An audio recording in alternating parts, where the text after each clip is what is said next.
તો જો મિત્રો ખાલી વિડીયો જોતા નહીં પણ સહપરિવાર સાથે પ્રદ્યુમન પાર્કની મુલાકાત લેતા ભૂલતા નહીં, ખાસ ધ્યાન રહે.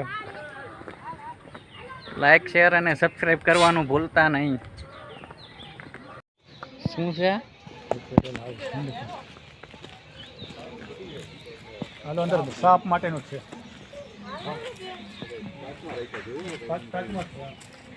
ચલો જઈએ અંદર.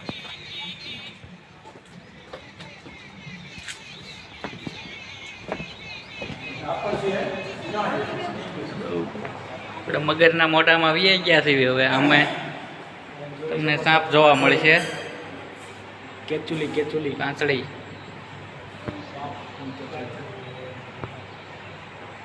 અહીંયા તમને ધૂણી જોવા મળશે. જો આમ ખૂણામાં આગળ પડી છે ત્યાં આરામમાં. ડેંડું પણ કહે છે અમને, ગામડામાં ડેંડું કહે. આંધળું તો આંધળું કે 2 મોઢે છે. 6 મહિને આ મોઢે હાલે ને 6 મહિને ઓલા મોઢે. આંધળું તમને જોવા મળશે. એકવાર ડંખ મારે ને એટલે માણસ બીજી વાર પાણી જ ના માંગે. એમને જોઈ લેજો. અહીંયા જો કોબરા આરામમાં છે. ઝેરીમાં ઝેરી સાપ. રૂપસુંદરી તમે જોઈ શકો છો. આવે છે ને એ રૂપસુંદરી છે, બિનઝેરી. આ બિનઝેરી જો આરામમાં છે બધા. મિત્રો ખાસ તમારે જોવાનું, બધા સાપો હોય ને એ ઝેરી નથી. 80% સાપ છે ને બિનઝેરી હોય છે. એ જ છે પણ આ કોબરા કરતા ડેન્જર આવે. આ એકવાર ડંખ મારે ને એટલે માણસ છે ને હળી પડે. મોટું અજગર અહીંયા આરામમાં. બે છે. બેનું એકનું મોટું અહીંયા છે.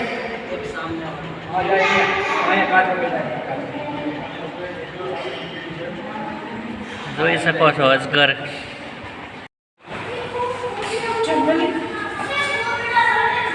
અજગર ઉપર ફોકસ કરો અને મિત્રો તમે જે અજગર જોઈ રહ્યા છો આવે છે ધીમે ધીમે આવવા દો. બિનઝેરી છે પણ છતાંય માણસો અજગરથી તો બહુ બીયાતા હોય છે.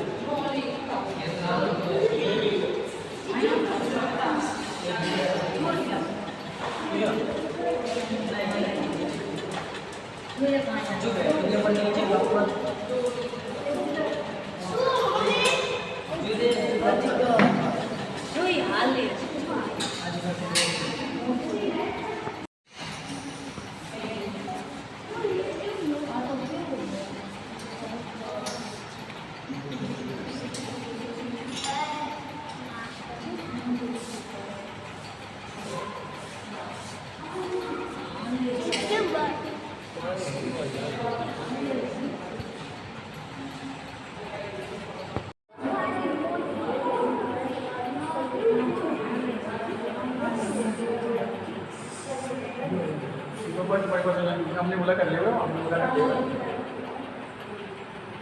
તમારી પાસે બાજુ પરિવાર અજગર સીના ખોલી ગયો.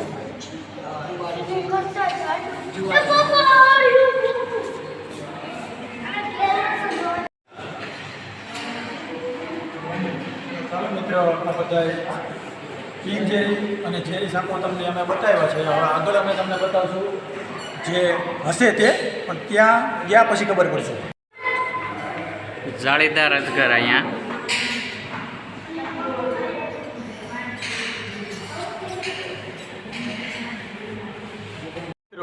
સૂરજ કાચબા.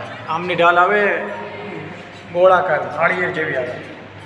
એટલે હું તડકામાં રહે કે ઓછા પાણીમાં ગઈ કે પાણીની જરૂર ઓછી પડે આને.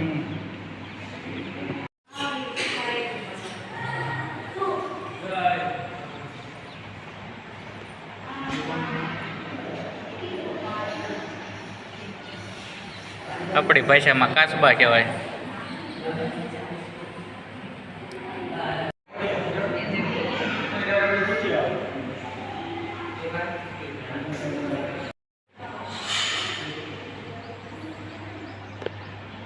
ધૂળમાં જ વધારે હોય. ધૂળ અંદર આપણે દેશી ભાષામાં ધૂળિયું કહેવાય. દેશી ભાષામાં ધૂળિયું કહેવાય. આપણે કોઈપું તમે જોઈ જુઓ. સફેદ સફેદ છે અને બ્લેક બંને જોવા મળે છે. આ પાણીમાં સફેદ વધારે હોય, બ્લેક હોય બહાર હોય. બ્લેક હોય એ જો આરામ કરે છે બધાય.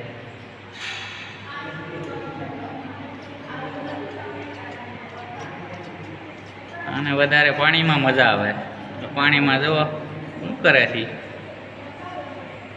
આપણે બહાર નીકળી ગયા હવે. આપણો એક ભાગ પૂરો થાય છે. જો અમારો વિડીયો ગમ્યો હોય તો લાઈક શેર કરજો અને સબસ્ક્રાઇબ કરવાનું તો મિત્રો ખાસ ભૂલતા જ નહીં. હવે જઈએ છીએ હરણ વિભાગમાં. હવે આપણે બીજો ભાગ બીજા વિડીયોમાં જોઈશું આપણે હરણ વિભાગ. ચલો તો જઈએ આગળ.